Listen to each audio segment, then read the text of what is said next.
ভিজে ভিজেই কাজ হচ্ছে আমাদের। আকাশ ভিজছে দেখে নাও। আমাদের জীবনটা এরকম, আমরা কাজ কাম করে করে। ওয়েদার খুব সুন্দর ওয়েদার। হ্যাঁ, তুমি কিছু বলো, এই যে কষ্ট করে কাজ করছো পয়সা পাবো তো? না না, পয়সা পাবো না। এই কে? হ্যাঁ, সেই তুমি কিছু বলো।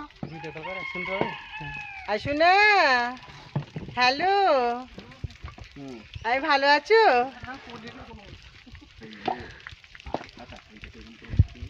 হ্যালো, দেখো না ভিজে গেছি, কাজ করতে ভালো লাগে না, মাথা ঝিপ ঝিপ করতে জানো, কটাস কটাস। না পয়সা না পেলে কি হবে তুমি বলো একটুখানি। আমাদের আকাশ কিছু বলবে? অনেক কথা। বেচা না একদম পুরোপুরি তো কাজের 12টা বেজে যাচ্ছে, সেই পর্যন্ত বেঁচে গেলে